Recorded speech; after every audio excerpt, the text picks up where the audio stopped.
안녕하세요. 랭군입니다. 지난 시간 영상 기억하세요? 다주택자가 주거용 오피스텔 대출이 가능한지 안 가능한지, 그리고 주의사항으로 오피스텔은 주택수 포함이 케이스별로 어떻게 되는지 제가 상세하게 원리를 좀 안내해 드렸죠. 그리고 나서 이제 오늘 이제 본론에 대한 이야기를 좀 드릴 거예요. 자, 오피스텔이 아파트보다 좋은 장점은 도대체 어떤 게 있을까요? 사실 과거에는 단점 투성이었거든요. 근데 지금은 워낙 주택에 대한 규제가 많기 때문에 오히려 오히려 장점들이 조금 이제 생겼다 정도로 볼 수 있는데요. 그 장점들에 대해서 한번 살펴보면요. 첫 번째는 취득세예요. 취득세가 4.6%예요. 상가하고 동일하죠. 원래 아파트는 1.1%잖아요. 근데 다주택자 입장에서는 2주택자가 되면 8%, 3주택자가 되면 12%이기 때문에 아무래도 개수와 상관없이 4.6% 내는 게 조금 더 유리하겠죠. 그리고 내가 오피스텔이 몇 개 있는 상태에서 아파트를 매입할 때도 그때도 기존의 오피스텔이 주택수에 포함되지 않아서 그냥 무주택자였으면 아파트 입장에서 1.1%낼 수 있다라는 거예요.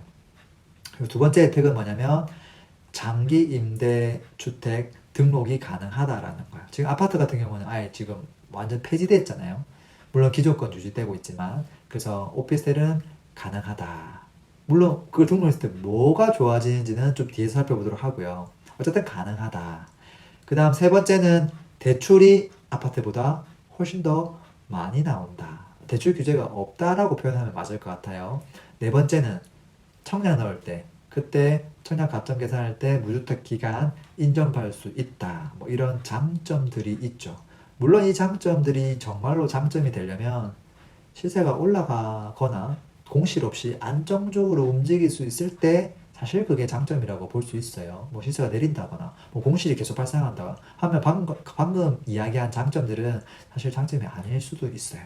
자, 그래서 이 오피스텔, 지금 이 영상을 보고 있는 분들은 아무래도 이 오피스텔에 대한 관심이 약간 1이라도 있는 분들이겠죠.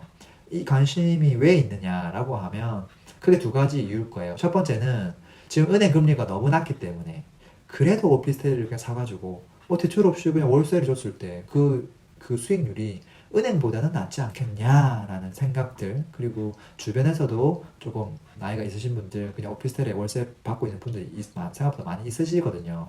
그리고 또 어떤 분들은 그렇게 안 하고 그냥 차라리 전세로 주는 경우도 있겠죠. 그러니까 오피스텔은 매매하고 전세가 이 갭이 적기 때문에, 큰 차이가 안 나기 때문에 되게 소액으로 사서 가지고 있다가 좀 보유하고 있다가 실차익이 나면 그때 이제 뭐 팔아서 실차익을 노리는 어떤 투자의 관점으로, 물론 투자긴 한데요. 어쨌든 실차익 측면으로 이제 검토하고 있는 분들이 있을 거라고 봐요. 자, 이랬을 때 가장 중요한 건 뭐냐면 둘 다 마찬가지인데요. 시세가 빠지지 않아야 돼요. 근데 이제 전국에 있는 오피스텔을 제가 데이터 관점으로 그리고 다른 레포트들 쭉 다 참고해 보면 서울을 제외하고는 대부분 다 하락을 했어요.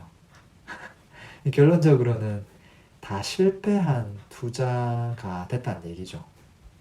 물론 평균치긴 하지만 이 평균치가 서울을 제외한 모든 지역이 다 하락했거든요. 다 하락했어요. 최근 5년, 8년 동안. 그래서 썩 좋은 투자처는 사실 아니에요. 근데 그렇지만 일부 희소성이 있고 여러 가지 조건이 갖춰지는 곳들은 오른 곳도 있거든요. 자, 그랬을 때 그러면 그 곳들은 어떤 이유 때문에 올랐을까를 이해하는 게 필요하겠죠. 제가 생각하는 건 크게 세 가지예요. 오를 수 있으려면 이 세 가지 조건이 만족돼야 된다라는 거예요. 첫 번째는 희소성이 있어야 돼요. 그 말은 경쟁자가 적어야 돼요. 오피스텔은 경쟁자가 아파트보다 너무 많아요. 실질적으로 오피스텔은 오피스텔끼리 경쟁을 많이 해요. 한 5년 정도 됐는데 갑자기 신축 오피스텔이 바로 옆에 지어진단 말이죠. 경쟁력이 떨어지는 거죠. 더 심각한 건 뭐냐면 오피스텔끼리 싸우기도 힘든데 오피스텔이 아닌 애하고도 싸워야 돼요. 뭐 대표적인 게 누구냐면 원룸 같은 거죠. 원룸. 뭐 다가구 주택에 막 원룸 주택 엄청 많이 들어가잖아요. 그리고 좀 더 나아가서는 뭐 쉐어하우스, 좀 더 나아가면 뭐 빌라, 좀 더 나아가면 뭐 하수치까지 가야 돼. 그러니까 혼자서 그냥 덩그러니 살 수 있는 되게 작은 집, 그런 오피스텔은 경쟁자가 너무 많아요. 자, 그러면 어떻게 해야 돼요? 경쟁이 없게끔 만들어야 되겠죠. 경쟁이 없게끔 만들려면 사이즈가 조금 더 커지는 게 좋지 않을까요? 제가 봤을 때. 투룸쯤 된다거나, 거실 있고. 그렇게 되면 이게 뭔가 아파트 가기에는 너무 부담스러운데. 근데 이게 애들 키우기에는 환경이 약간 그저 그렇지만, 그래도 교통이 좋고, 회사와 가까우면 그래도 수요가 있겠죠. 그 중간 입지에 수요가 있다라는 소리예요. 차라리 그게 낫다라는 거죠. 자, 두 번째는 제가 방금 얘기했어요. 두 번째 조건은 뭐냐면 직주 근접, 그리고 교통이 무조건 좋아야 돼요. 역세권. 너무 당연한 이야기지만 이거를 놓치는 분들이 많아요. 세 번째는 뭐냐면 공급할 수 있는 땅의 부지가 적은 곳일수록 좋아요. 그래서 이 외곽 지역은 안 좋아요. 그리고 신도시도 안 좋아요. 너무 오피스텔이 들어올 수 있는 필지가 많아요. 이게 너무 많이 들어오거든요.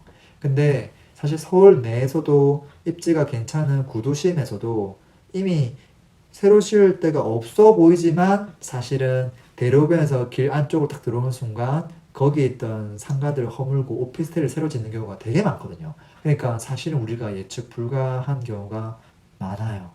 그래서 이 세 번째 조건은 노력은 하겠으나 노력을 해도 이게 100% 우리만의 힘으로 안 되는 경우가 많아요. 근데 어쨌든 3번은 좀 어렵다고 하더라도 첫 번째, 두 번째 조건만큼은 우리가 충족해야 된다라는 거예요. 자, 이렇게 해서 오피스텔을 진행할 때 어떤 것들을 주의해야 되고, 그리고 오피스텔을 투자로 접근할 때 어떤 부분이 가장 중요한지 설명을 좀 드렸어요. 제가 지난 시간에 나왔던 내용들, 원리를 잘 이해하셨다면 퀴즈 한번 내볼까요? 자, 청약할 때 오피스텔 갖고 있으면 주택수에 포함될까요? 안 될까요? 포함이 안 되죠. 대출할 때 주택수에 포함될까요? 안 되죠. 양도세, 비과세 계산할 때 포함될까 안 될까요? 포함되죠. 왜? 이건 세무적인 실사용의 원칙에서 이걸 주택으로 보기 때문에 그런 거죠. 자, 기억이 가물가물할 수 있는데요. 그런 분들은 다 이전 영상 한번 더 봐주시면 될 것 같고요. 그리고 이건 기타 사항인데요. 오피스텔하고 주상복합하고 또 헷갈리는 분들이 있어요.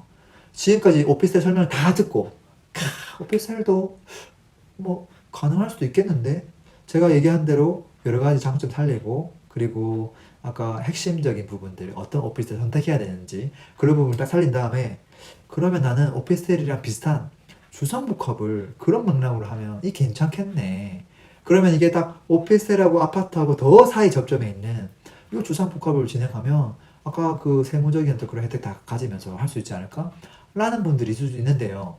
주상복합은 얘는 공부상으로 딱 빼보면 얘는 아파트랑 거의 동일하게 적용이 돼요. 왜냐면 취득세를 보면 답이 딱 나오거든요. 주상복합은 과거에도 그렇고 지금 아파트랑 동일하게 취득세율을 가져가고 있어요. 그러니까 주상복합을 오피스텔이라고 생각하고 진행하면 큰일 나는 거예요.